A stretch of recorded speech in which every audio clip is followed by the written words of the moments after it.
Morning class हमने acid basis and salts chapter शुरू कर रखा है। अब आपके इन टेक्स्ट क्वेश्चन का शुरुआत हो चुकी है। तो सबसे पहला एक ही क्वेश्चन है इसके अंदर कि मैंने क्वेश्चन पूरा नहीं लिखा है, कुछ उसकी जो मेन इंपॉर्टेंट चीजें हैं वो लिख ली है कि आपको 3 टेस्ट ट्यूब्स प्रोवाइड की है।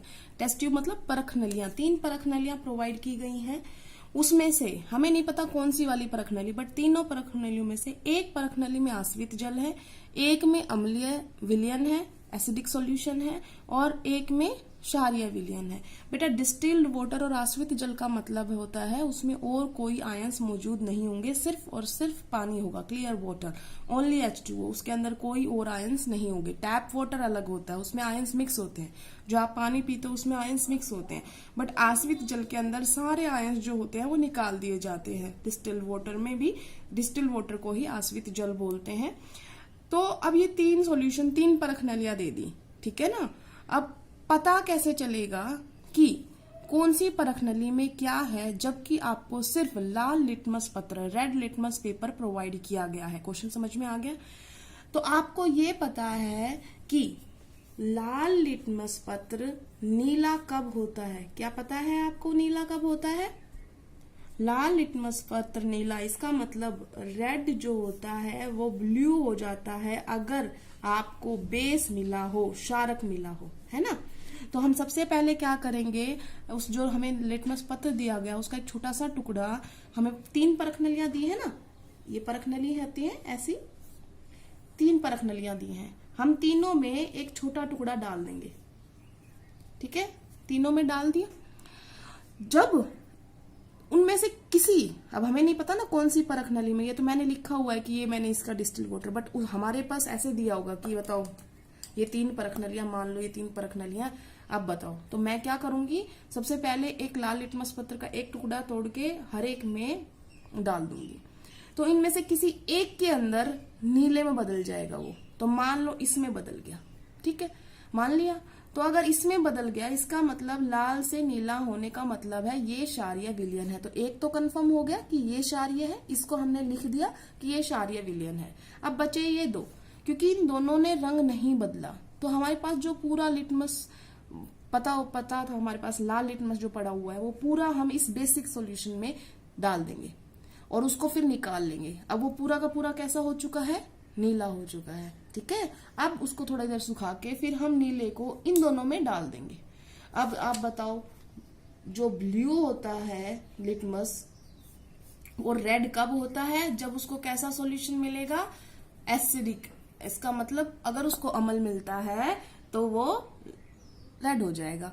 इसका मतलब जो हमने अब नीले में कन्वर्ट कर लिया है उसके टुकड़े एक इसमें डाल दिया और एक इसमें डाल दिया, मान लो इसने रंग बदल लिया और ये रेड में कन्वर्ट हो गया, इसका मतलब ये कैसा है, अम्लीय है। अब बचा क्या, ये ना तो ये रेड से रिएक्ट कर रहा है ना ये ब्लू से रिएक्ट कर रहा है, इसका मतलब ये क्या है, आश्रित जल है। समझ में आ गया होगा क्वेश्चन। तो ये आपने कॉपी में करना है, राइटिंग मटेरियल मैं आपके पास भेज दूंगी, आपको समझ में आना चाहिए, वो ज्यादा इम्पोर्टेंट है। नेक्स्ट टॉपिक जो है हमारा वो है कि अम्ल और क्षारक कैसे धातु से क्रिया करते हैं, ठीक है। तो पहले हम क्या करते हैं, अम्ल की धातु के साथ रिएक्शन पढ़ते हैं कि क्या होता है। तो अम्ल, हम कोई भी अम्ल ले लेते हैं, फॉर एग्जाम्पल हमने ले लिया H2SO4। H2SO4 जो होता है बेटा सबसे स्ट्रॉन्ग अम्ल होता है, इसे अम्लों का राजा भी कहा जाता है, इसे सल्फ्यूरिक अम्ल कहते हैं, सल्फ्यूरिक एसिड। तो H2SO4 जो होगा उसका रिएक्शन हम कोई भी धातु ले सकते हैं, फॉर एग्जाम्पल हमने जिंक ले ली, ठीक है। तो ये हमारा सल्फ्यूरिक एसिड है, सल्फ्यूरिक अम्ल। हमने किसके साथ रिएक्शन दिखाई है, जिंक के साथ। और जब हमने रिएक्शन दिखाई तो क्या हुआ, तो आप बताओ को वो सक्रियता श्रेणी याद है, पढ़ना साइंस वाली, पढ़ना साइंस, मैथ, जिल, हाई कोर्ट, मैसेज, यही था। तो अब इसमें बताओ हाइड्रोजन कहां पर है, दिस वन, जिंक कहां पर है, ये रहा।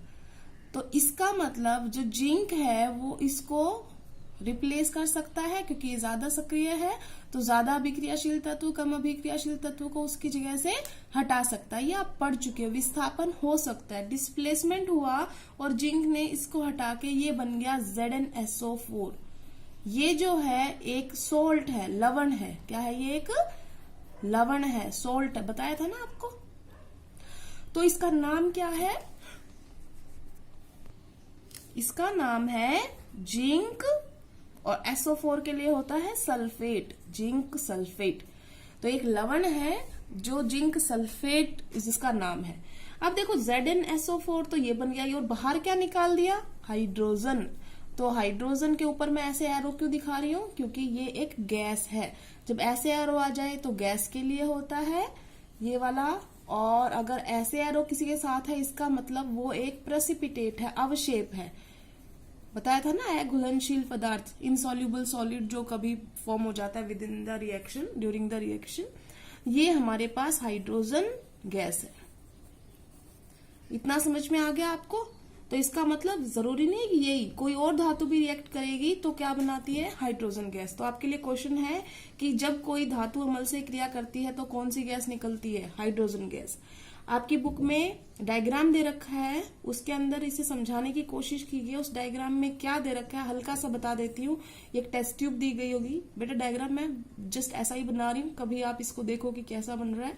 तो इसमें जिंक ग्रेन्यूल्स हैं और एसिड इसमें डाल दिया और इसको कवर कर रखा है, और एक परख नली के अंदर से इसको गुजार दिया गया।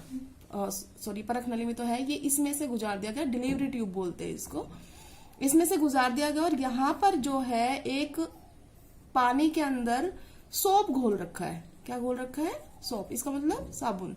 तो इसका मतलब साबुन का घोल है ये। और उसके अंदर फिर अब देखो, अब जब कोई गैस होगी, आप जब किसी गैस को, या आप ये समझ लो आप फूंक मारते हो आप किसी चीज में, तो साबुन के घोल में फूंक मारोगे तो क्या बनेंगे? बबूले बनेंगे, बबल्स बनेंगे, है ना। तो वो बबल जब ऊपर उठेंगे, यहाँ पर एक जलती हुई मोमबत्ती रखी हुई है। तो होता क्या है कि जो ये गैस आ रही है, जैसे ही बबल्स के अंदर ये गैस भर गई और जब ये ऊपर बबल पहुंचता है तो जैसे पटाखा फटता है ना, ऐसे हल्की सी फटने की आवाज आती है। ठीक है।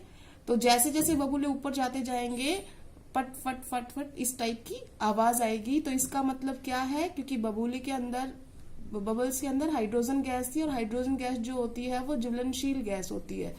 ठीक है। इस वजह से ऐसी आवाज आती है। तो ये कंफर्म करती है कि ये जो गैस निकल रही है ये हाइड्रोजन गैस है जो जल रही है। ठीक है। आज के लिए इतना ही। Thank you class.